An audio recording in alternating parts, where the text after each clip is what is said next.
SwayamPrabha. Digital India. Educated India.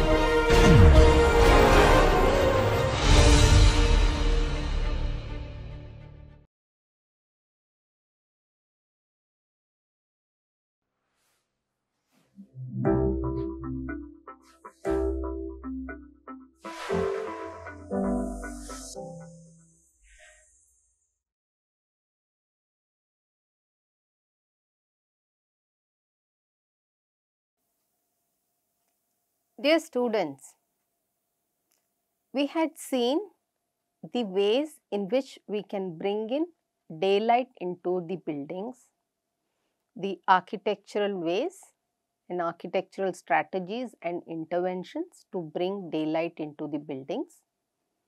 We had paused with the pyramid skylight. Before that, we saw various other techniques such as tube lights, tubular lights, or and also barrel vault skylight. We will continue with the other methods of bringing in daylights. Daylight redirecting devices are an important tool to direct daylight into the buildings.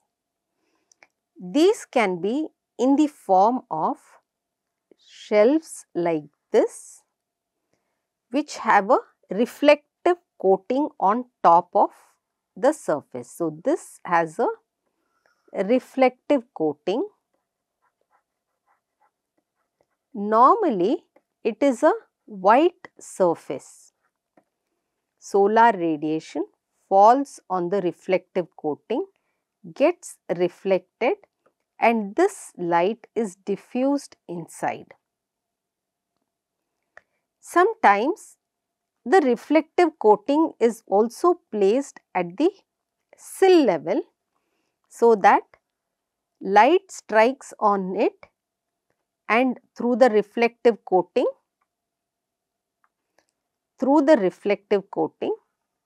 the light gets reflected inside the building. This surface is also can be, it need not be of as reflective as the one on top, because this is at an eye level, and therefore it could hurt the eye to have a very strong reflecting surface there.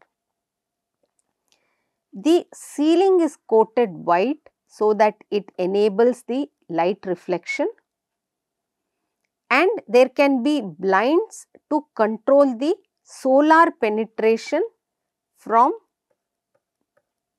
the shelf or the reflecting area at the sill level. This is how the light shelf would look as it reflects light inside. The other daylight redirection device could be in the form of a chimney which has mirrors as a reflecting element. Daylight strikes, gets reflected, and it could you could have an internal diffuser due to which the daylight gets diffused, and by doing so, even the darkest of areas with no access to openings can have natural daylight. Light reflectors in the form of light shelves we have already seen, but you can see in this picture, these are the light shelves, and the top of which is coated with a reflective surface. Light from outside strikes the light shelf, gets reflected, and the diffused light enters the room.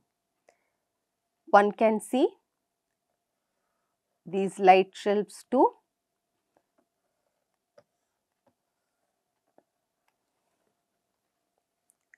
Then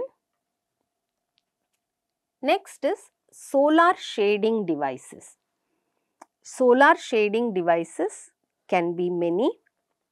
We could have the horizontal shading device. The horizontal shading device could either allow direct daylight. If the direct daylight is very harsh, then it could result even in glare. The opening size determines whether reflected light could enter inside. In another case, having adequate shading will ensure that the quality of light is kind to the eye. These are multiple layers through which the light is guided in, and it is a combination of direct overhang as well as light shelf. So, the double overhang functions as a direct overhang as well as a solar shelves. Then you could have multiple louvers which can direct the solar radiation inside, which can direct the daylight inside and cut the direct solar radiation. Louvered overhangs are also another way of bringing in diffused light. Outriggers and wing walls or vertical shading devices also aid in bringing in adequate solar radiation. So, this is how the vertical fins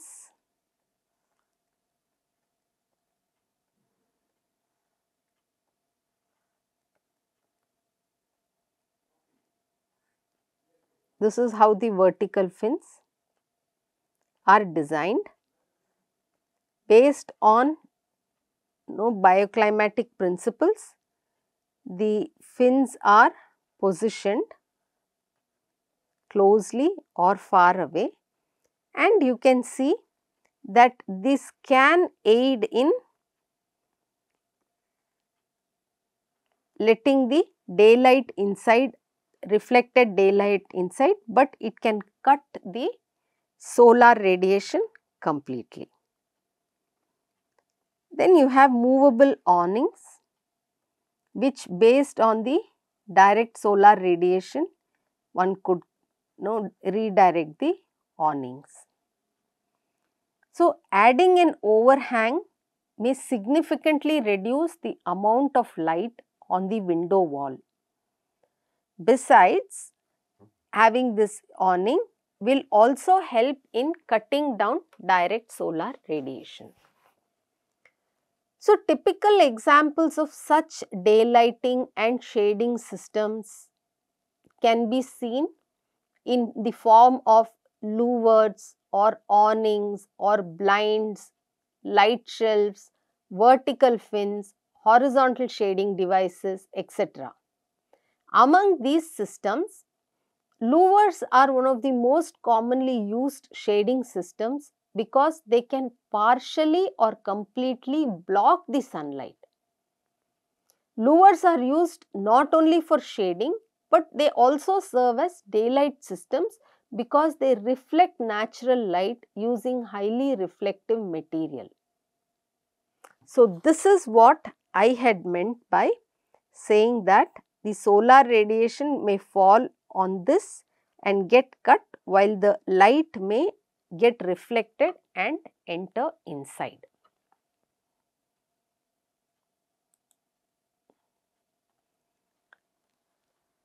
So, louvers in the form of either horizontal or vertical louvers are the most commonly used.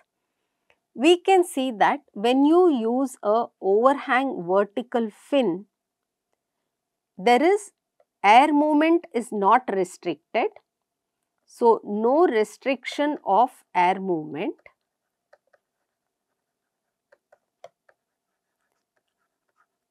no restriction of air movement, and there is minimal restriction of outside views. Daylighting, yes, with appropriate, what shall I say, appropriate surface treatment, there is good amount of daylighting.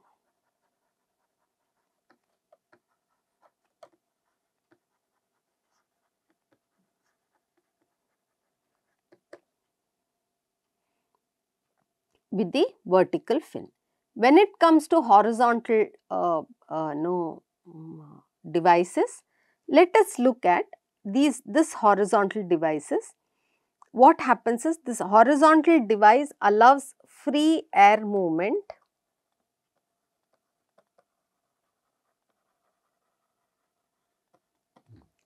unrestricted wind flow. Wind flow is unrestricted and therefore not appropriate for very hot climates. Daylighting access is very good.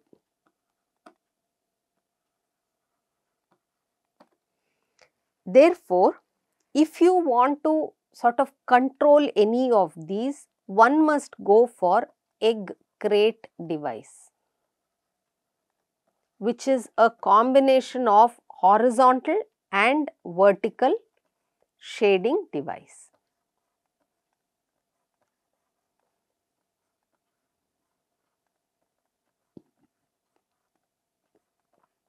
When the egg crate becomes very small,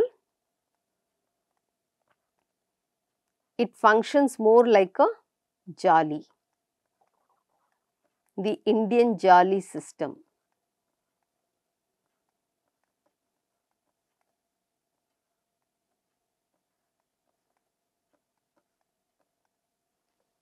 So, the egg crate system is another one which can work well.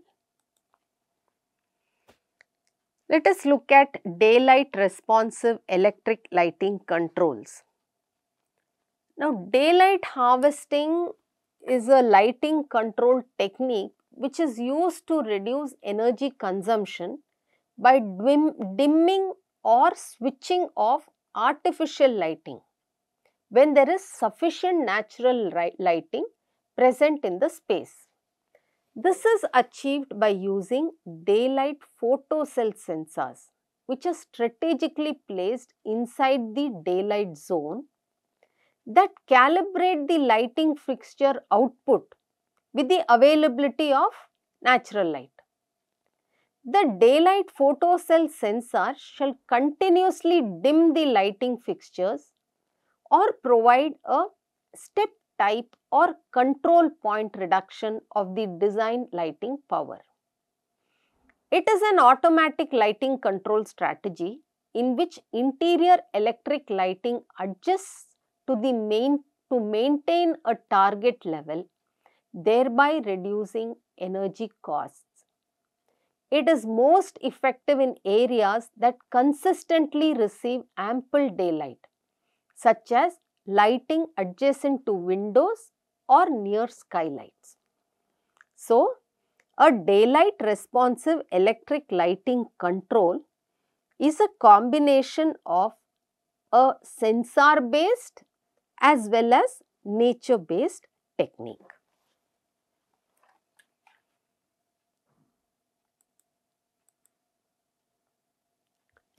Next, we look at the sawtooth roof.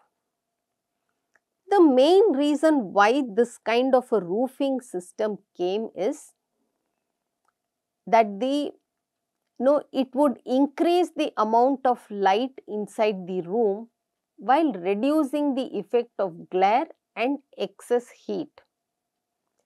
It captures light at certain times of the day or certain times of the year.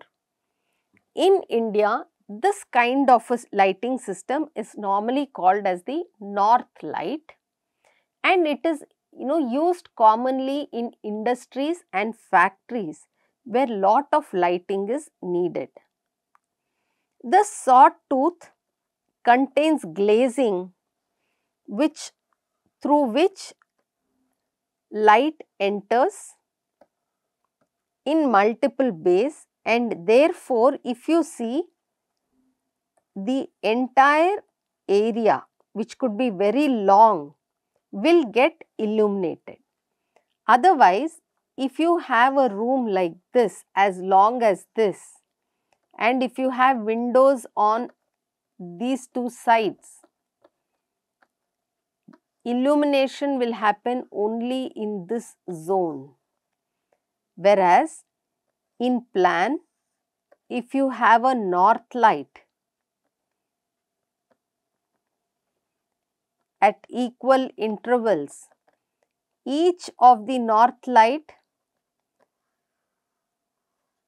will illuminate these zones, and therefore even a long hall or a large hall will be illuminated with daylighting, and this will have substantial savings from daylight energy. Let us look at the advantages and disadvantages of daylight. Exposure to natural light has numerous benefits for people. These benefits range from a visual comfort to psychological, aesthetic and neurological benefits such as improved mood, less stress, improved sleep, improved response to immune systems. So, daylight is not just a window or a skylight, it has a lot more of other repercussions. Now, due to daylight, improved mood is one advantage. So, when sunlight hits a specific area in the eye, especially the retina, it triggers serotonin. It's a feel-good chemical to the brain. This is linked to higher mood levels. In fact, a lack of sunlight can lead to a condition called seasonal affective disorder, sometimes called as winter depression. This disorder is characterized by low mood and is extremely common in places during winter months when you have fewer hours of daylight. Not having daylight also affects the mood, and it is determined to be a psychological issue. Sunlight also supports the production of melatonin, which is a chemical that helps us to sleep well, and therefore insomnia is not caused. Places which have darker winter months for longer duration, it is said that many people there suffer from insomnia. And therefore, there are many psychological advantages of daylighting. More hours of daylight can also encourage people to socialize more and move out more. Socializing and connecting with other people is associated with improved mood and well-being. More light in the evenings also gives many people more of an opportunity to go outside at the end of the day. The extra hour of light at the end of the day should be even more meaningful to us, especially because we have seen what happens when we are stuck indoors. What during COVID? Energy saving is a very empirical and numerical benefit that we can actually count.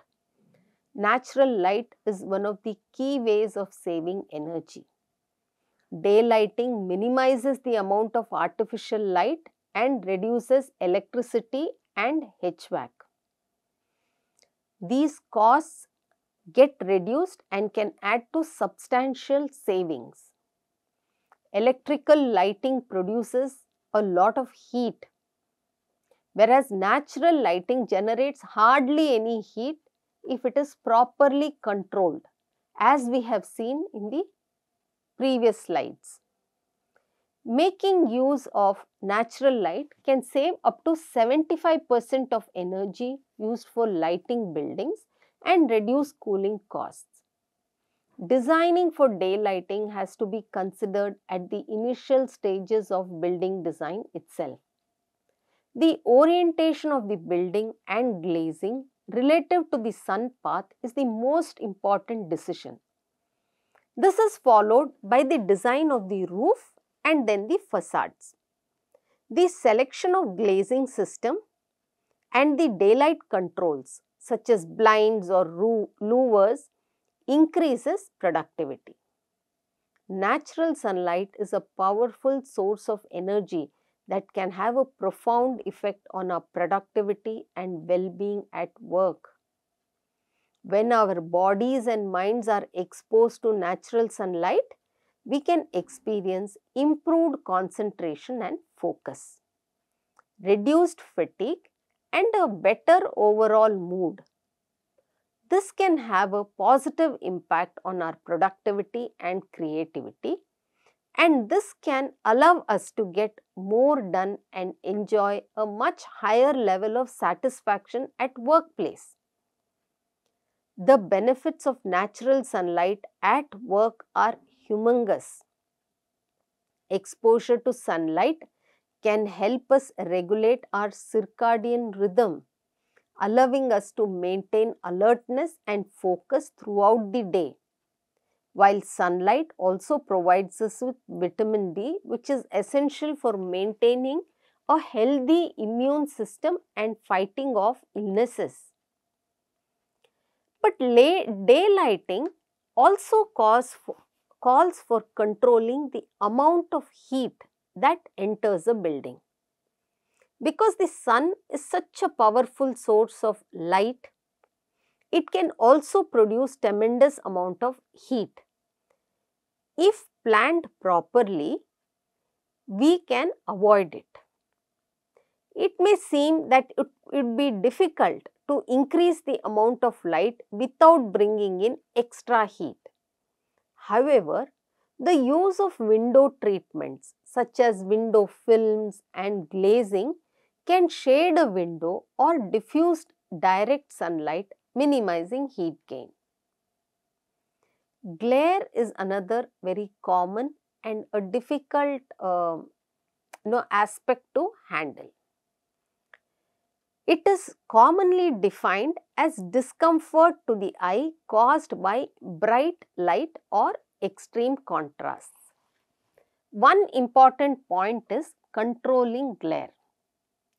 Direct sunlight penetration in areas such as classrooms or office spaces produces a very unpleasant glare on work surfaces, making it difficult to work or view a computer screen or concentrate on the work. The proper orientation of windows and skylights can admit direct and diffused daylight, producing the best combination of light for a building while also reducing glare. The selection and placement of windows and skylights should be determined by the amount of light needed and should be based upon climate and the design of the building.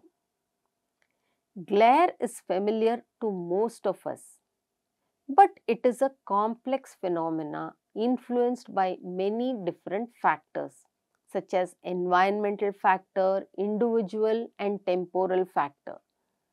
It is important to be aware of these while aiming to ensure occupants' visual comfort in space with natural light. In the past few years, lighting has become a focus of every energy saving idea. However, not enough effort has gone into maximizing the use of natural light either in building design or legislation. Good daylighting solutions demand an integrated building design approach. Daylighting design should be holistic, developing solutions that are part of the main concept while meeting visual, thermal and energy needs. We should discover how the sun shapes our experience and apply this lesson to building design from its start. There are humongous advantages of daylight, as we have seen, and in a nutshell, what does it do? It increases productivity, reduces drowsiness in workers, leads to fewer headaches, improves the mood, decreases eye strain, helps increase exposure to vitamin D, improves the quality of sleep, helps to warm up the room, reduces lighting cost, reduces heating cost, is environmental friendly, helps prevent mold formation, and gives us greater connection to the outdoors. However, there are certain disadvantages. These include that it can cause glare, especially on screen. It can lead to excess heat in the room. It can lead to excess light in the room. It can cause difficulty to control levels of light in room if not designed appropriately. The bills on cooling can increase dramatically. It can create distraction during sunny weather. It can lead to skin damage too. Hence, it is very important for us to design a space specially for lighting, while in consideration with designing the space also for solar heating. Let us now look at daylighting strategies and embodied emissions. The consideration of daylight performance is integral to meet low carbon and climate resilient objectives in building design. We must consider its impact pertaining both to operative and embodied carbon emissions of buildings. The embodied carbon emissions of daylighting strategies heavily influenced by choice of material and construction techniques. For example, while choosing smaller windows, it may seem to decrease the life cycle impact of a building due to lower amounts of glazing material and reduced heat exchanges. This decision may ultimately increase overall carbon emissions of the building because of reduced reliance on solar gains, increased wall area, and higher electric lighting needs to maintain adequate illumination. Life cycle assessment offers a great potential in shifting the focus of daylighting from merely operational benefits to the total life cycle carbon emissions. It is advised to look at overall carbon impacts, both operational and embodied, for simple as well as complex buildings in the future. Hence, let us not dismiss the importance of daylighting in reducing the operational carbon of a building. A mistake done in a building leading to daylight issues will continue to escalate the operational cost of due to that one design mistake. It is in the hands of architects and designers to ensure adequate, appropriate lighting leading to reduced operational carbon. With this, we will stop this class. and we will continue with yet another set of information for our next class. Thank you.